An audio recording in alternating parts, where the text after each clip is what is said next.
வணக்கங்க. ஸ்ரீ கிருஷ்ணா ஜோதி நிலையத்திலிருந்து ஈரோடு ஜோதிடர் முனியாண்டி. நம்ம டெய்லி ராசி பலன் பார்த்துட்டு இருக்கோம். அதுல இப்போதைக்கு நம்ம பார்க்கக்கூடியது 9/1/2026 எல்லா ராசிக்கும் பலன் எப்படி இருக்கும் அப்படிங்கிறத பார்த்துடலாம். விசுவாவசு வருடம் மார்கழி மாதம் 25ஆம் தேதி வெள்ளிக்கிழமைங்க. நாளைய பொறுத்தளவுக்கு ஓடிட்டு இருக்க நட்சத்திரம் உச்சர நட்சத்திரம் கன்னி ராசியிலையும், சந்திராசிரமம் அமையக்கூடியது அவிட்டம் சதயம் நட்சத்திரங்களுக்கு சந்திராசிரமமாக அமையும்.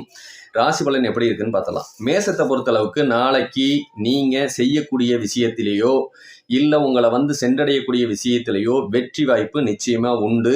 தாராளமாக நீங்கள் ஒரு முயற்சி பண்ணுறீங்கன்னா அதுக்கு ஏற்ற முயற்சிகளை தாராளமாக நீங்கள் செய்யலாம். வெற்றி உங்களை சேரும். ரிஷபராசியை பொறுத்தளவுக்கு நீங்கள் கொஞ்சம் மனநிறைவு அடையக்கூடிய ஒரு நல்ல நாளாக தான் இருக்க போகுது. அதனால் கவலைப்பட வேண்டியதில்லை. நீங்கள் எடுக்கிற முயற்சியில் உங்களுக்கு ஒரு மனநிறைவையும் கணவன் மனைவி இடையில இருக்கிற ஒற்றுமையும் கொஞ்சம் அதிகரிக்கும் அப்படிங்கிறத எடுத்துக்கலாம். மிதுன ராசியை பொறுத்தளவுக்கு நீங்கள் ஏதாவது உற்பத்தி திறனில் கொஞ்சம் அதிகமான லாபத்தை கொடுக்கக்கூடிய அமைப்பு உண்டு. அதனால் தாராளமாக தொழில் விஷயத்தில் நீங்கள் கொஞ்சம் வெற்றியை கொடுக்கக்கூடிய அமைப்பு உங்களுக்கு சேருது. கடகத்தை பொறுத்தளவுக்கு ஏதோ ஒரு காரணத்தில் உங்களுக்கு ஒரு வரவுகள் சேரும். அதாவது லாபம் சேரக்கூடிய அமைப்பு. அப்போனா இதுக்கு முன்னாடி நீங்கள் கொடுத்துருக்கலாம், அது சேரக்கூடிய அமைப்பு நல்ல நாளாக கூட இருக்கலாம். சிம்மத்தை பொறுத்தளவுக்கு ஏதோ ஒரு காரணம் இல்லாமல் சண்டைகளையும் சச்சரவுகளையும் கொஞ்சம் கொடுக்கும். அதெல்லாம் மறந்துட்டு குடும்பத்தோட நிம்மதியாக இருக்கிறதுக்கு வழியை தேடுங்க கொஞ்சம். அதனால் நீங்கள் உங்களை கொஞ்சம் எடுத்து நல்ல விஷயங்கள் செய்யக்கூடியதுக்கு அதை பயன்படுத்திக்கங்க.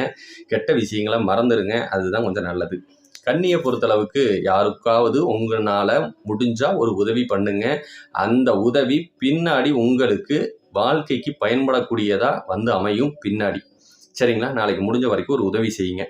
துலாமை பொறுத்தளவுக்கு ஏதோ ஒரு காரணத்தில் ஒரு ஆதாயம் கிடைக்கக்கூடிய ஒரு நல்ல நாளாக இருக்கக்கூடியது உங்களுக்கு. அப்போனா நீங்கள் ஏதாவது ஒரு முயற்சி பண்ணிங்கன்னா அதுக்கு ஆதாயம் உங்களை தேடி வரும். விருச்சகத்தை பொறுத்தளவுக்கு நாளைக்கு பெருமை சேரக்கூடிய நல்ல நாளாக தான் இருக்குது. அதனால் நீங்கள் கவலைப்பட வேண்டியதில் நீங்கள் செய்யக்கூடிய காரியங்களுக்கு உங்களுக்கு வெற்றி சேரும். தனுசை பொறுத்தளவுக்கும் நாளைக்கு ஒரு நன்மை உங்களை சேரப்போகுது. அதனால் நாளைக்கு சந்தோஷமாக இருங்க. ஏதோ ஒரு விஷயத்துக்காக உங்களை தேடி வரப்போகுது அப்படிங்கிறது எடுத்துக்கலாம்.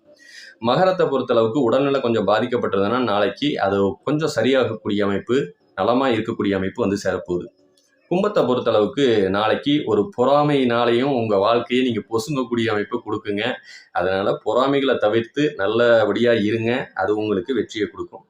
மீனத்தை பொறுத்தளவுக்கு ஏதோ ஒரு காரணத்தில் ஆதரவுகள் உங்களை சேரும். அப்போனா மன கஷ்டம் இருந்தாலும் உங்களோட உறவுகள் உங்களுக்கு பின்னாடி பயன்படுவாங்க. அதனால் முழு ஆதரவும் உங்களுக்கு கிடைக்கும் அப்படிங்கிறத சொல்லிக்கிறேன். நன்றிங்க. நாளைக்கு ராசி பலனில் பார்க்கலாம்.